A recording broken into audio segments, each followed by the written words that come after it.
नमस्कार।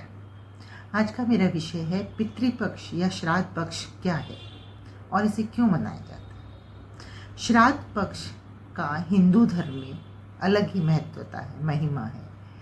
श्राद्ध पक्ष जो होता है, समर्पण की भावना से, कृतज्ञता की भावना से अपने पूर्वजों को याद करके किया जाने वाला कार्य श्राद्ध कहलाता है।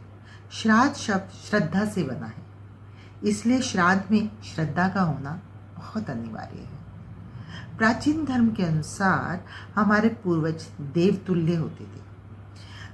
हमारे पूर्वजों ने, हमारे वंशजों ने हमें जन्म देकर हमारा पालन पोषण किया और हमें कृतार्थ किया। उसके लिए हम सदैव ऋणी रहेंगे, लेकिन हम उनका यह ऋण रुपए, पैसे या किसी भी वस्तु से नहीं चुका सकते हैं।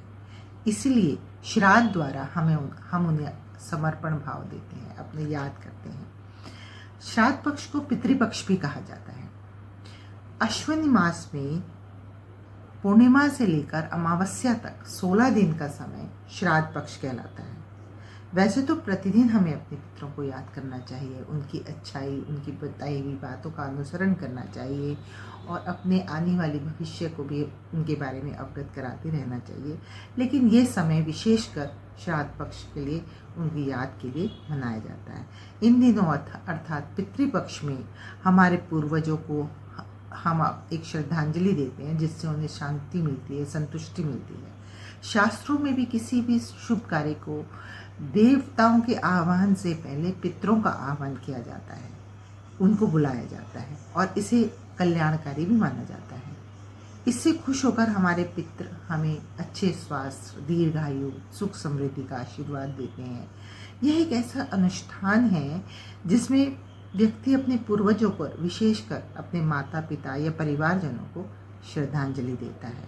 इस अवसर पर सामर्थ्य अनुसार हमें उनका स्वागत करना चाहिए, उनका मान सम्मान करना चाहिए और उनकी पसंद की चीज़ों को बनाकर खिलाना चाहिए और उनकी कोई अगर अधूरी इच्छा है तो उसे पूर्ण करना चाहिए।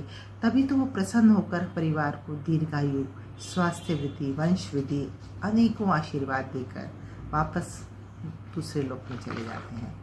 कहा भी तो गया है कि प्यार देकर जो हमें विदा हुए संसार से, प्यार देकर जो हमें विदा हुए संसार से, आओ उनका स्मरण करें, नमन करें। अब वो हुए पुरखों में शामिल, अब वो हुए पुरखों में शामिल जो कभी हमारे साथ थे। आओ उनका स्मरण करें, नमन करें। उनके ही आशीर्वाद, कृपा से यह कुटुंब बढ़ता चले, बढ़ता चले। आओ उनका स्मरण करें, नमन करें।